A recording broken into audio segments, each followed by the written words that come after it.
2026 yil 1-iyun holatiga bank tizimi aktivlari 984,4 trillion so'mga yetib, o'tgan yilga nisbatan 19% ga o'sish qayd etdi. Majburiyatlar hajmi 18,4% ga o'sib, 838,8 trillion so'mni tashkil etdi. Shu bilan birga bozor tarkibida sezilarli o'zgarish kuzatilmadi.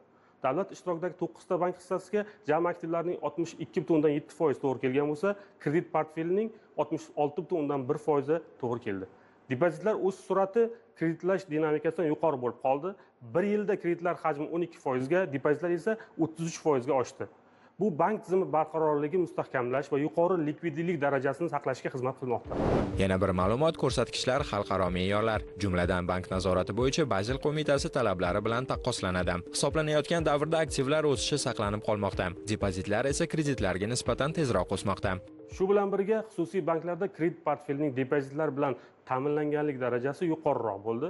Davlat banklarida har 100 so'm kreditga 57 so'm depozit jalb qilingan bo'lsa, xususiy banklarda esa ushbu ko'rsatkich 103 so'mni tashkil etdi.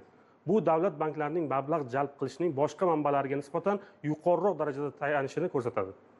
Bank sektorining moliyaviy natijalari sezilarli darajada yaxshilandi.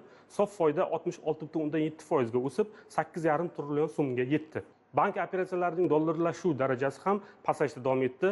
Xorijiy valyutadagi kreditlar ulushi 41% dan 39% gacha pasaygan bo'lsa, depozitlar ulushi esa 24% dan 19% gacha kamaydi. Kapital monandlik ko'rsatkichlari minimal talablardan 1,5 barobar yuqori darajada saqlanmoqda. 2026 yil ikkinchi chorak yakunlariga ko'ra 20 ta yirik bankdan 12 tasining reytingdagi o'rni o'zgardi. Shundan 7 ta bank o'z pozitsiyasini yaxshiladi. 5 tasi pasaydi, 8 ta bank esa o'z o'rnini saqlab qoldi. Eng katta ijobiy hissa moliyaviy ommaboplik hisobiga to'g'ri keldi. Bugun banklar uchun reyting raqobat vositasiga ham aylanmoqda deb bemalol aytishimiz mumkin. Chunki ko'rsatkichlar mijoz uchun yo'l ko'rsatuvchi vazifasini bajaradi. Ijobiy reytingga ega banklar moliyaviy jihatdan barqaror va o'z majburiyatlarini vaqtida bajarish imkoniyati yuqori ekanini anglatadi. Bu esa omonatchilar va investorlarning ishonchini mustahkamlaydi.